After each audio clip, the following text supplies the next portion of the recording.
মানুষের পরিবর্তন হয় না, সময় হলে শুধু মুখোশটা খুলে যায়। জীবনে কিছু মানুষ থাকে যারা কাছে থাকলেও কাঁদায়, দূরে গেলেও কাঁদায়।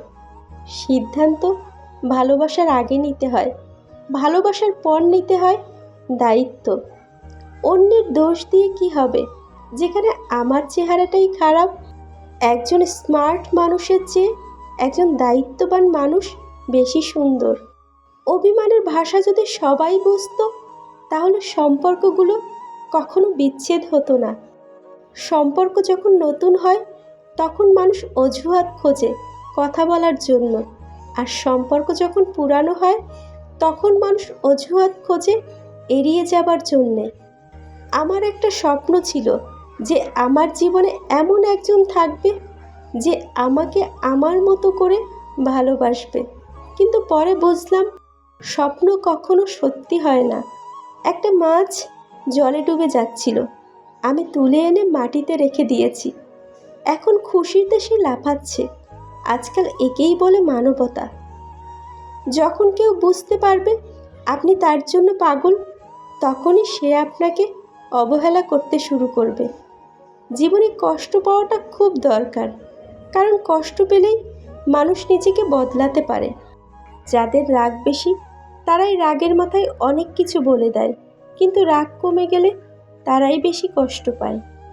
তোমাকে সবাই পছন্দ করবে এটা ভাবা ছেড়ে দাও, কারণ তুমি নিজেও সবাইকে পছন্দ করো না।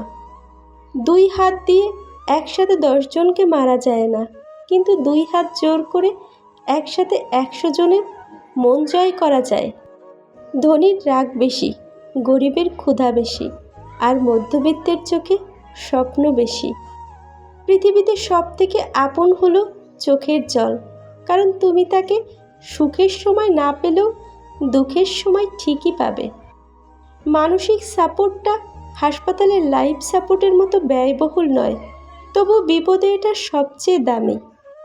যারা তোমার পিছনে তোমার বিরুদ্ধে কথা বলে, তাদের অবস্থান সেখানেই, তারা তোমার পেছনেই পড়ে থাকবে। খারাপ মানুষের সাথে সমঝোতা করতে নেই, কারণ সমঝোতার পরে সে আরও ভয়ানক হয়ে উঠতে পারে। কিছু মানুষ সবসময় প্রিয় থাকে না, হঠাৎ করে একদিন অপ্রিয় হয়ে যায়। নিজের যোগ্যতার চেয়ে কম যোগ্যতার মানুষকে ভালোবাসো, সে তোমাকে অনেক মূল্য দেবে। যে থাকার শূন্য পকেট দেখেও থাকবে। জীবন থেকে পালিয়ে যাওয়া খুব সহজ, কিন্তু কঠিন হলো জীবনের সাথে লড়াই করে বেঁচে থাকা। স্বামীরা প্রেমিক হতে অবশ্যই রাজি, তবে সেটা নিজের স্ত্রীর সামনে নয়। নিজের স্ত্রীর প্রেমিক হবার বিষয়টা কেন যেন তারা ভাবতেই চায় না।